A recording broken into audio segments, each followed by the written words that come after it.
Hi friends, welcome back to the YouTube education. And आज की हम वीडियो में जीवन निवास सूचकांक से संबंधित सवाल की गणना करेंगे, जिसके अंदर हमारी दो मेथड दी हुई होती हैं। एक पारिवारिक अंदाज पत्र की रीत है और दूसरी हमारी कुल खर्च की रीत है। पारिवारिक अंदाज पत्र की रीत को हम फैमिली बजट मेथड भी बोल सकते हैं और दूसरा हमारा कुल खर्च की रीत यानी कि टोटल एक्सपेंडिचर मेथड, उसके बारे में यहाँ कैलकुलेशंस करेंगे, गणना करेंगे। जो पारिवारिक अंदाज पत्र रीत है वो हमारी IW वाली मेथड कही जाती है और उसके बाद में जो दूसरी मेथड है उसके अंदर हम IL निकालेंगे, यानी कि लास्ट ईयर वाली मेथड। इसको भारित औसत की पद्धति भी बोलते हैं, वेटेज एवरेज मेथड भी। ओके, अब हम इसके लिए एक उदाहरण लेंगे। उदाहरण 18 में ये सब हमको दिया हुआ है।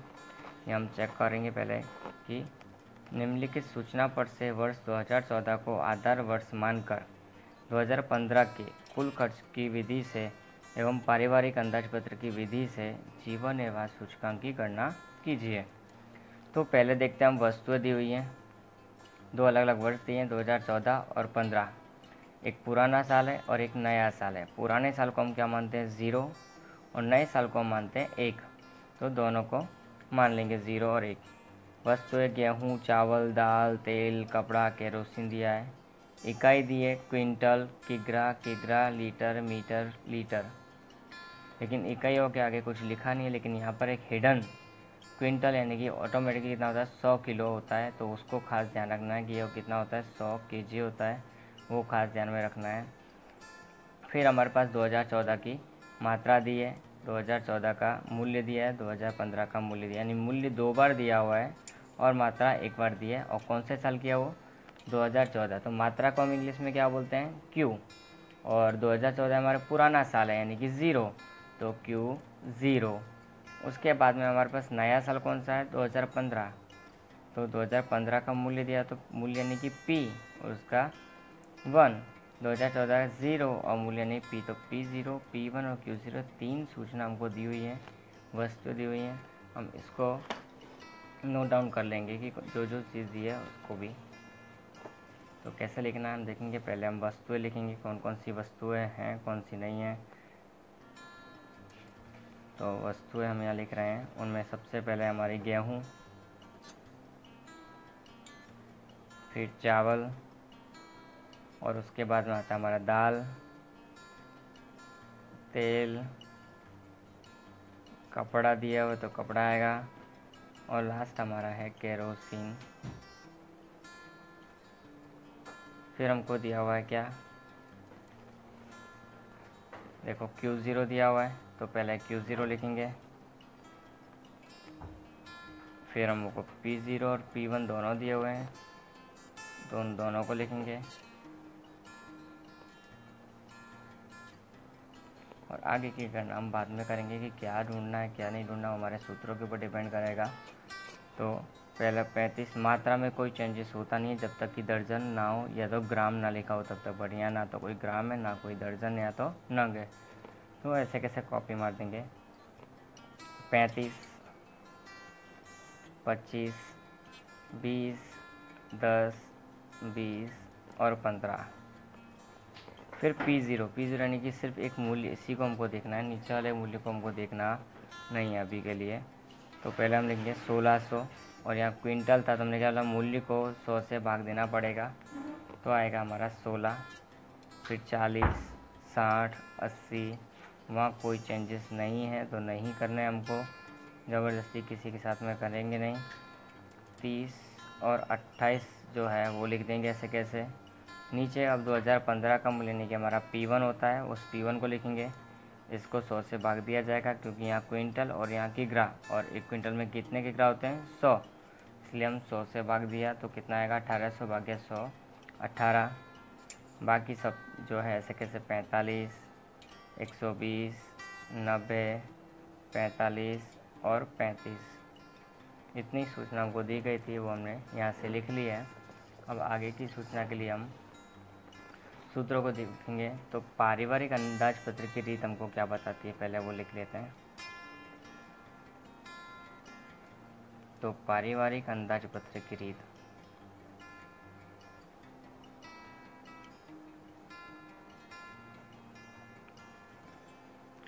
उससे हमको क्या निकालना है,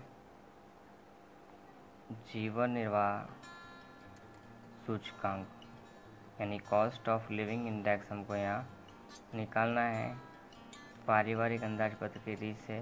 तो उसके लिए हम सूत्र लगाएंगे सिग्मा IW बटे सिग्मा W।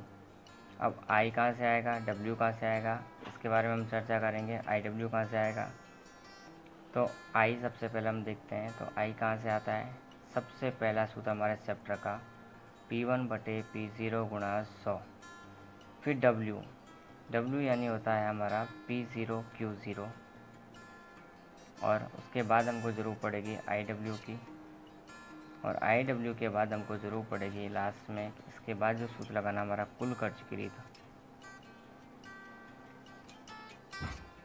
कुल खर्च की रीत, उससे हम क्या निकालेंगे, जीवन निर्वाह सूचकांक निकालेंगे। तो वो कैसे निकलेगा यहाँ, तो उस मेथड से जीवन निर्वाह सूचकांक लगाने के लिए लास्पियर का सूत्र हमको यूज़ करना पड़ता है। लास्पियर का सूत्र हमको बताता है शॉर्टकट में 1000, यानी कि सिग्मा PQ तुमको लिखना ही है। 1000 है तो 1000 1000 हो गया, गुणा हमको 100 से करते तो गुणा 100 हो जाएगा। अब हमको ये दोनों चाहिए, ये दोनों हमारे पास है। देखो एक तो हमने यूज़ कर लिया P0 Q0, अब चाहिए क्या, P1 Q1, ठीक है। तो ये सब हमको कैलकुलेशन में एक्स्ट्रा करके निकालना पड़ेगा। तो हम देखते हैं पहले I, P1 ये रहा, P0 ये रहा, गुणा 100 करना है और ये हमको I मिल जाएगा। तो P1 कितना हमारे पास में 18, तो 18 गुणा 100 बटे 16, तो 112.5 जो हमारे पास में है वो यहाँ आ जाएगा। उसके बाद भी हमारे पास 112.5 ही आएगा। 45 गुणा 100 भाग 40,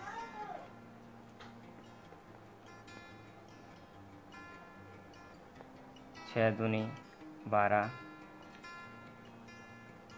200 हो जाएगा।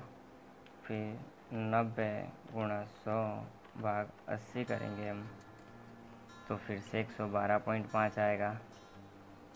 फिर 45 गुणा 100 भाग 30 करेंगे हम, तो 150 आएगा। और 35 गुणा 100 भाग्या 28 करेंगे तो 125 आएगा। तो इस तरह से हमको यहाँ I मिल जाएगा। अब I के बाद में हम W यानी कि P0 Q0, तो ये रहा हमारे पास 35 गुणा 16, तो 35 गुणा 16 में क्या करेंगे, कितना आएगा 560। फिर 25 गुणा 40 करेंगे तो 1000 हो जाएगा। फिर 1200 आता है हमारा, फिर 800 आएगा, 600 आएगा, और बाद में आता है हमारा 15 गुणा 28 420, तो उसको भी हम यहाँ लिखेंगे। फिर IW यानी कि इन दोनों का हमको गुणा करना है, पर उससे पहले हम P1 Q1 निकाल लेते हैं। सॉरी, P1 Q0 है हमारा वो, तो P1 Q0, P1 ये रहा, Q0 ये रहा, तो 35 गुणा 18 630, 25 गुणा 45 1125 हमारे यहाँ पर है। उसके बाद में 12 गुणा 120 गुणा 20 2400 होगा। फिर 900 होगा, फिर से 900 होगा, और 15 गुणा 35 हमारा 375 होगा, 525 सॉरी।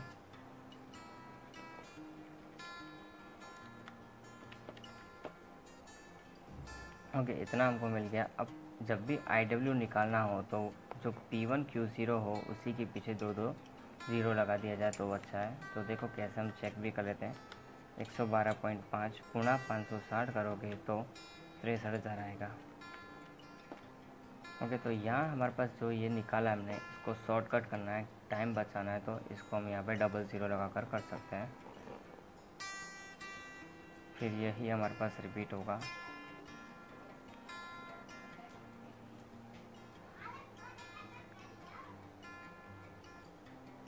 उसके बाद फिर से यही रहेगा 900 के पीछे 2 ज़ीरो।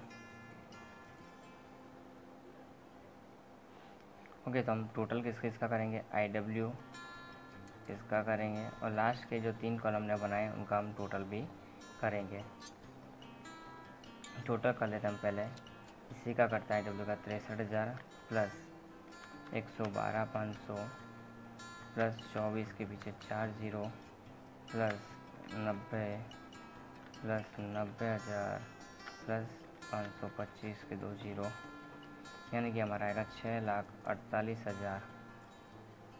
अब बचाइए तो 630 प्लस सेम यही रहेगा, खाली पीछे से 2 ज़ीरो हट जाएगी, 6480, क्योंकि हमने इसी को जो मल्टीप्लाई करके लिखा था। अब हमारा टोटल करना रहा है इसको 560,000 प्लस 1200 प्लस 800 प्लस 600 प्लस 420, हमारा आएगा टोटल 4580।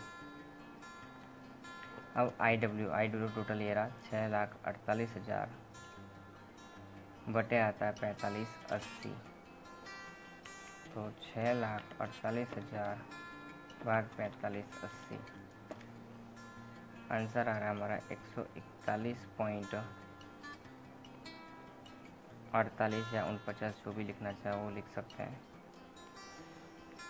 उसके बाद में हमारे पास सिग्मा P1Q0 है 6480 बटे में हमारे पास 4580 गुणा 100, जो करेंगे तो सेम आंसर आएगा हमारे पास 141.48। दोनों पद्धतियों से जो भी आंसर मिलेगा वो हमेशा क्या रहेगा, एक जैसा ही रहेगा, समान रहेगा, कोई चेंजेस आंसर में होते नहीं है। अभी हम देख सकते हैं कि किस तरह से क्या सवाल होगा, किसकी गणना किस तरह से करनी है, कौन कौन से एक्स्ट्रा 4 कॉलम बनाने हैं, टोटल किस किस का करना है, ये हमारे सूत्र पर से डिपेंड करेगा, इसलिए सूत्र हमारे पास याद होने ज़रूरी है। ओके, तो ये खास ध्यान रखना है। अगर अब इस समय कोई क्वेरी हो, इस मेथड के अंदर कोई क्वेरी हो तो पूछ सकते हो।